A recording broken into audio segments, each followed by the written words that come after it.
और आप क्वेश्चन देख के समझ ही गए होंगे हम क्या डिस्कस करने वाले हैं। We are going to discuss a question on assertion and reasoning. और अगर आप क्वेश्चन ध्यान से पढ़ो तो कौन सा टॉपिक है? Yes, this is nothing but coordinate geometry. तो हम कोऑर्डिनेट ज्योमेट्री पे ये क्वेश्चन कर रहे हैं, डिस्कस कर रहे हैं। और असर्शन और रीजनिंग का क्वेश्चन हम कैसे सॉल्व करते हैं, उसको कैसे टैकल करते हैं, उसका अप्रोच क्या होता है, ये मैंने डिटेल में कॉम्पिटेंसी बेस्ड क्वेश्चंस का जो वीडियो किया था उसमें डिटेल में डिस्कस किया हुआ है। अगर आपने वो नहीं देखा है उसे जरूर देखिए, तो आपको काफी क्लैरिटी मिल जाएगा।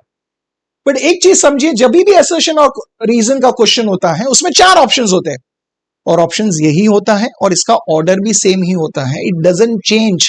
आप चाहे एक क्वेश्चन सॉल्व कीजिए, 10 क्वेश्चन सॉल्व कर दीजिए, 100 क्वेश्चन सॉल्व कर दीजिए, सब में यही 4 ऑप्शन होंगे और इसका ऑर्डर भी यही होगा, ये याद रखिए। ओके, दैट मीन्स हमें ऑर्डर के बारे में या ऑप्शंस के बारे में पहले नहीं सोचना है। तो अप्रोच क्या है? अप्रोच बहुत सिंपल है। First we have to focus on the assertion, check whether it is mathematically true और फॉल्स। देन चेक करना है statement of reason and check करना है whether it is mathematically true और फॉल्स। ये हमें करना। So let's check first the statement of assertion. चलिए उस पर ध्यान देते हैं। इसमें क्या दिया है? It says that the coordinates of P 2,0, P का कोऑर्डिनेट दिया है 2,0 on an x axis. Okay, x axis पे है। Yes, now P 2,0 x axis पे दिया गया। अगर नहीं भी दिया होता तो हम समझ सकते थे। कैसे? बिकॉज यहां पे y कोऑर्डिनेट 0 है और हमने पढ़ा था 9th ग्रेड में, जब भी आपने टॉपिक कोऑर्डिनेट ज्योमेट्री पहली बार पढ़ा तो उसमें आपने सीखा भी है that when any point lies on the X axis its y coordinate is going to be 0। y coordinate 0 से हमें पता चल गया that P is on the X axis. Okay, is equidistant. They are saying that उन्होंने बोला कि P जो है वो इक्विडिस्टेंट है किससे? From point A whose coordinates are -2,0 and from point B whose coordinates are 6,0। That means यहां पे ये दिया गया है that P जो है वो इक्विडिस्टेंट है from A and B। Equidistant मतलब at equal distance। So P equal distance पे है किससे? A से और B से। मतलब P का distance from A and P का distance from B is same। That means they are saying that PA का लेंथ और PB का लेंथ ये दोनों सेम है। That is what they have given. तो हमें ये चेक करना है क्या ये स्टेटमेंट सही है या गलत है। वो कैसे चेक करेंगे? आप बहुत सही सोच रहे हो। हम PA का लेंथ फाइंड करेंगे, फिर PB का लेंथ फाइंड करेंगे, फिर चेक करेंगे। अगर वो इक्वल आया मतलब वो इक्विडिस्टेंट है, अगर नहीं आया मतलब इक्विडिस्टेंट नहीं है। तो हमें पता चल जाएगा ये स्टेटमेंट ट्रू है या फॉल्स है। तो हमें PA और PB का लेंथ फाइंड करना है। PA का लेंथ फाइंड करने के लिए क्या यूज करेंगे? Yes, you are very correct, distance formula, because हमें P के कोऑर्डिनेट और A के कोऑर्डिनेट दिए हुए हैं। So let's find PA। So we know the formula to find the right distance between two distinct points is nothing but distance formula. What is that? It is nothing but under root of x2 minus x1 the whole square plus y2 minus y1 the whole square. अभी मैं आपको ये बताना चाहता हूं, formula लिखिए मत। हमें यहाँ पे स्टेप्स नहीं लिखने, प्रेजेंटेशन के लिए मार्क्स नहीं मिल रहा है। हमें सिर्फ चेक करना है true false and accordingly select the correct option. तो जितना कम स्टेप्स हमें लिखना हो उतना अच्छा है, और जो भी लिखना है वो हम रफ में लिखेंगे बिकॉज यहाँ पे कुछ प्रेजेंटेशन या कुछ स्टेप्स नहीं दिखाने। ओके, तो जितना हो सकता है मेंटली ओरली करते हैं उतना फास्ट होगा। ओके, सो हमें फॉर्मूला तो पता है, under root of x2 minus x1 the whole square plus y2 minus y1 the whole square. तो P और A के कोऑर्डिनेट पे ध्यान दीजिए, राइट। सो किसी एक को हम x1 y1 और दूसरे को हम x2 y2 ले सकते हैं। So now when I am doing this, when I am discussing this with you, I will say P का कोऑर्डिनेट है that x coordinate is 2, so I'll say 2 minus A का coordinate is -2, so 2 minus of -2 the whole square. Minus of -2 means it is 2 plus 2, so 2 plus 2 is what? 4. So can I directly write it as 4 square? जितना कम लिखें उतना अच्छा है। आप ये भी नहीं लिखना है, ओरली कर सकते हो और भी बढ़िया है, बहुत अच्छा है। So 0 minus 0 the whole square, it is nothing but 0, the whole square is nothing but 0. ये भी लिखने की जरूरत नहीं है। So under root of what do we get? Under root of 4 square which is nothing but 16, which is nothing but 4. So we end up getting, हमें PA की value मिली 4 units. Okay, 4 units नहीं लिखा तो भी चलेगा बिकॉज ये तो हमें सीखना है। तो 4 मिल गया वैल्यू। ओके, अभी PB का आप बोलोगे उसके कोऑर्डिनेट्स दिए हुए हैं, तो इसी तरीके से वो भी कर सकते हैं। वेरी गुड, बहुत सही है। तो पीबी जब हम फाइंड करेंगे, फिर से सब स्टेप्स नहीं लिखने हैं, याद रखिए। जितना कम लिखोगे, जितना ओरली सोचोगे, उतना फास्ट होगा। सो देखिए उसके कोऑर्डिनेट्स 2,0 and 6,0 है। So I take it as 2 minus 6 the whole square. 2 minus 6, what is that? It is -4. So -4 the whole square मुझे मिलेगा। -4 the whole square plus 0. -0 is 0, 0 square is 0. So it is nothing but under root of -4 the whole square is nothing but it is 16, and square root of 16 is nothing but 4. That means हमें PB भी मिला 4, PA 4 है, PB 4 है। That means हम बोल रहे हैं कि PA और PB इक्वल है। तो P और PB इक्वल है, that means P इक्विडिस्टेंट है, और उन्होंने स्टेटमेंट में वही बोला। That means हम बोल सकते हैं yes, this statement is true. Beautiful. ये मिल गया, वेरी नाइस। तो चलिए हम अभी देखते हैं स्टेटमेंट ऑफ रीजन, चेक करते हैं। स्टेटमेंट ऑफ रीजन क्या दिया है? Since we are saying because P2,0 is the midpoint of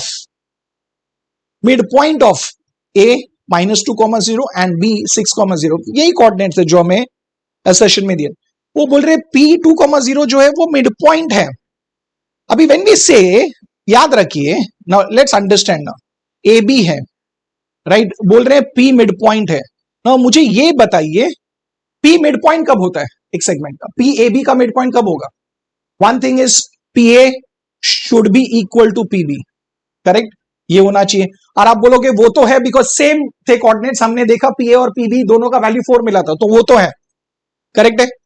and जब हम ये बोलते हैं, और एक क्या दिया, mid point doesn't mean that only PA has to be equal to PB. P should be lying on the same line. That means हमें ये भी पता है कि A, P और B कोलिनियर होना चाहिए, तो ही हम उसको मिड पॉइंट बोल सकते हैं। तो ये स्टेटमेंट हम चेक कर रहे हैं क्या ये सही है या गलत है। तो आप बोलोगे PA और PB तो इक्वल है बिकॉज हमने ये कोऑर्डिनेट्स दिए हुए थे, उससे हमने डिस्टेंस फाइंड किया था, हमें पता चला यस PA PB इक्वल है, राइट। सेकेंड कंडीशन, क्या मिड पॉइंट हम तभी बोलेंगे अगर P A और B कोलिनियर हुआ तो? अभी कोलिनियर है, एक ही लाइन पे हैं, कैसे समझेगा? ओके, आप कोऑर्डिनेट्स देखिए यहां पे, राइट। P का कोऑर्डिनेट y कोऑर्डिनेट क्या है? 0। A का y कोऑर्डिनेट क्या है? 0। और B का y कोऑर्डिनेट क्या है? 0। दैट मींस हमें ये पता है ये तीनों के तीनों पॉइंट्स, y कोऑर्डिनेट 0 है, that means it lies on the x axis. That means ये तीनों भी पॉइंट्स x एक्सिस पे ही है, दैट मींस हमें ये पता है तीनों पॉइंट्स कोलिनियर है। सो ये तीनों पॉइंट्स कोलिनियर है और P और PB इक्वल है, दैट मींस हम P को मिड पॉइंट बोल सकते हैं, और ये सही है। दैट मींस हम बोल रहे हैं यहां पे ये स्टेटमेंट ट्रू है। Very good.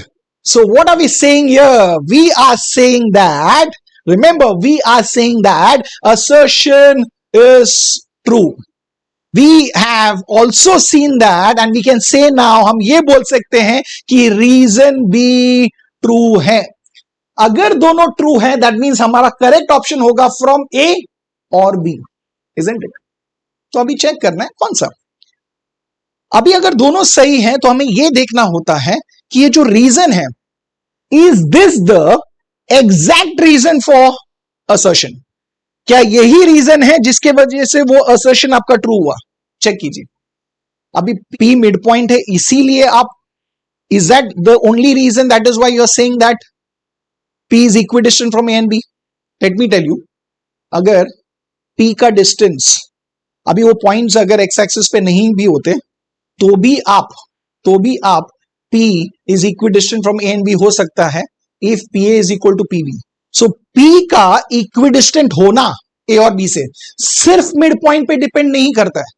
Okay, mid point है तो obviously it will be equidistant, but वो इक्विडिस्टेंट होने के लिए क्या है हमें पता है, any point which lies on the perpendicular bisector of a given segment, we know that any point which lies on the perpendicular bisector of a given segment will always be equidistant from A and B. That means P का उस AB पे lie होना जरूरी नहीं है, it can be any point which can be equidistant from A and B. That means मैं ये बताना चाहता हूं ये जो reason है, this is not the only reason why P is equidistant from A and B. Remember that. P. As I said, remember when we have a segment, let's say AB, we know that उसका अगर हम perpendicular bisector draw करते हैं, any point which lies on the perpendicular bisector, any point, जो भी point वो perpendicular bisector पे लाया होगा वो A और B से equidistant होगा. याद रखिए. That means P का midpoint होना is not the only reason. Why? Because P is equidistant from A and B. That means I'm saying that, rather we are saying that this reason is not the exact reason and the correct reason for that assertion A. Remember that. So that means what we are saying is our option number B is the correct one, which says that A and R are true, but R is not the correct explanation for A. Is that clear? Wasn't that easy? It's a beautiful one and a very interesting one which we did. So now you will say, yes, we are very, very, very confident to solve any sum based on assertion and reasoning from this topic. Wasn't this exciting? Very, very interesting, right? And wait till the next session, the next video, where I'm going to come again with assertion and reasoning from another topic, and it is going to be exciting. Till that time, share, like and subscribe.